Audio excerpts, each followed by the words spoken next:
মাংস লাগিয়ে দেবো ওর মুখে একটু। হ্যাঁ ওই জায়গা থেকে একটু নিয়ে এসে লাগিয়ে দিই। বেশিরভাগই ব্রাইট পাইসা ওরকে পাতলা ভাই ভালো করে কি লাগবে। তিথির হাতের ব্যাগ আছে, তিথির হাতের ব্যাগ আছে, এখানে আর কি কি আছে, টুকিটাকি জিনিস তো আছে। কি হচ্ছে খাওয়া দাওয়া হয়ে গেছে আর এখন মেকআপ আর্টিস্ট এসছে, তো রেডি হতে যাচ্ছি নিচের ঘরে। প্রথমে ভেবেছিলাম ওই ঘরেই রেডি হব, তো ওই ঘরে রেডি হলে হচ্ছে না, খাট সাজাতে আসবে এখন।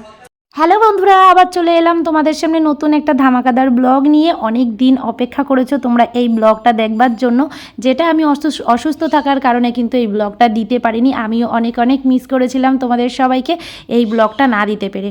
তো এটা হচ্ছে ভাইয়ের রিসেপশনের দিনের যেই ব্লগটা সেটাই। তো আমাদেরকে এই যে সবাইকে কিন্তু মেকওভার করিয়েছিল জ্যোতিষ মেকওভার থেকে। তো এই যে হচ্ছে ব্রাইড বসে পড়েছে চুলের জন্য। তো দুজন মেকআপ আর্টিস্ট এসেছিলেন, একজন এসেছিল হেয়ারের জন্য আর একজন কিন্তু মেকআপ করা ছিল এই যে জ্যোতি দিদিভাই। তো আমাদের মেকআপ আর্টিস্ট যে জ্যোতিষ মেকওভার, তো ফেসবুকেও আছে ওনার অ্যাকাউন্ট, তো উনি কিন্তু আমাদেরকে সবাইকে লুকটা দিয়েছে। আর এত কম সময়ে এত সুন্দর করে সাজিয়েছে আমাদের প্রত্যেককে, তো কি বলবো। আর আমাদের না বিয়ের দিনটাও যেমন গোধূলি লগ্নে বিয়ে ছিল, এতটা ব্যস্ত হয়ে গেছিলাম। আর এই ভাত কাপড়ের অনুষ্ঠান করার পরে না আমরা সাজতে বসেছি সবাই 4:30-র দিকে। সেই 4:30 থেকে কমপক্ষে 7টার মধ্যে যে আমাদের সবাইকে এত তাড়াতাড়ি রেডি করিয়ে দিয়েছে, 5 থেকে 6 জন আমরা রেডি হয়েছি। তো খুব সুন্দরভাবে কিন্তু আমাদেরকে সাজিয়ে দিয়েছে, অনেক কম সময়ের মধ্যে আমরা রেডি হয়েছি। তো আমাদেরকে কেমন লাগছে অবশ্যই কমেন্ট করে জানাবে। আর এই জ্যোতি দিদিভাইয়ের ফোন নাম্বার যদি তোমরা চাও, আমি অবশ্যই ডেসক্রিপশানে ফোন নাম্বারটা দিয়ে দেবো। আর ফেসবুকে সার্চ করলে তোমরা পেয়েই যাবে জ্যোতিষ মেকওভার, কারণ কি ফেসবুকেই দিদিভাই বেশিরভাগ কাজ করে। তো তোমরা সেখানে গেলে সার্চ করলেই পেয়ে যাবে। তো দেখতে পাচ্ছ এক এক করে কিন্তু হেয়ার স্টাইলটা এই দিদিভাইটা দিয়ে দিচ্ছে, আর শাড়ি বা লেহেঙ্গাও কিন্তু এই দিদিভাই পরিয়ে দিচ্ছে।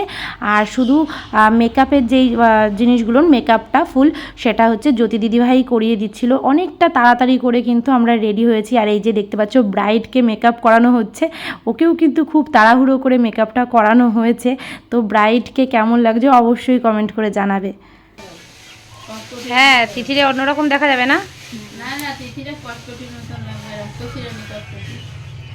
কটকটি লাগবে আমাদের। এই যে আমাকে মাংস লাগিয়ে দেবো ওর মুখে একটু। হ্যাঁ ওই জায়গা থেকে একটু নিয়ে এসে লাগিয়ে দিই। বেশিরভাগই ব্রাইট পাইসা ওরকে পাতলা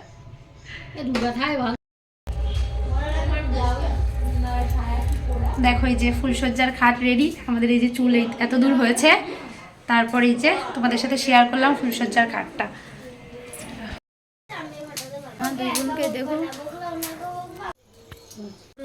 মেশিন দিয়ে করতে হবে, করাটাই ফালতু ফালতু হবে, এমনি ভালো লাগছে।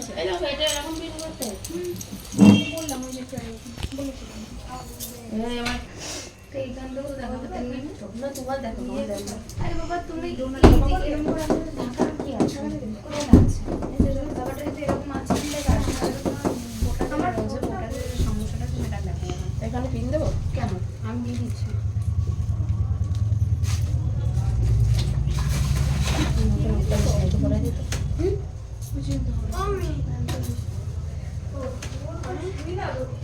দেখি তাকাও মেকআপে রেডি করব, ঠিক আছে?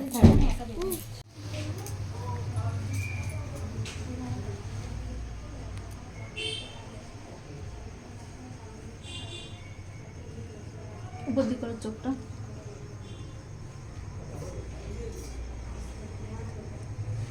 আর তুমি হলে হয়ে তাহলে এটা খুলে দিই।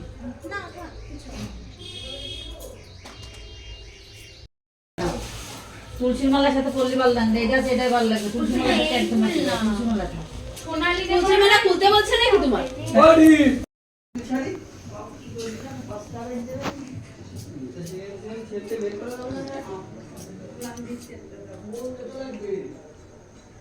আর ওই দিকে লাগবে বলে দুপুরে বলে রাখিস। হ্যাঁ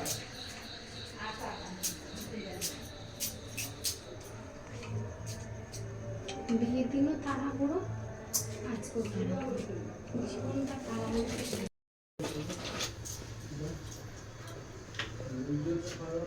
চোখ এখনো হয়নি, দেখেছি আমি, আর একটুখানি বাকি আছে। তোমার আগে বসা উচিত ছিল সবার, লাস্টে বসলা কেন? ব্রাইডকে রেডি করিয়ে দিয়েছে, এখন ব্রাইড হচ্ছে শুভমিতাকে রেডি করিয়ে দিচ্ছে। যেহেতু আমার মেকআপ এখনও হয়নি, তো আর কি ওর মামি ওকে রেডি করিয়ে দিচ্ছে। নতুন মামি মানে নতুন আন্টি, বুঝতেই পারছো, ওই রেডি করিয়ে দিচ্ছে ওদেরকে। তো আমাদের না কারোরই ঠিকঠাকভাবে সিঁদুরটা পরা হয়নি, তো সেই জন্য বলেছিলাম সবাইকে ভালো করে সিঁদুরটা পরিয়ে দিতে। একটুখানি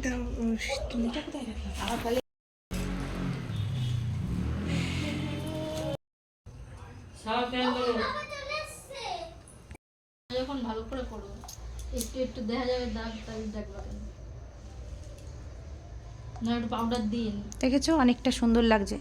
এই তুমি বলে ভিডিও করবা, ছবি তুলবা, চলে কে কেমন লাগছে অবশ্যই কিন্তু তোমাদের কমেন্টের অপেক্ষায় আমি থাকবো, কারণ আমি এই ফার্স্ট টাইম মেকআপ আর্টিস্টের কাছ থেকে সাজলাম বা কারোর মাধ্যমে সাজলাম। তো আমার তো নিজেকে ভীষণই ভালো লাগছে। তোমাদের কেমন লাগছে আমাকে অবশ্যই কিন্তু কমেন্ট করে জানাবে।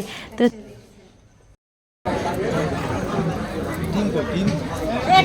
নামটা বলে, তো গান মিউট আছে, নামটা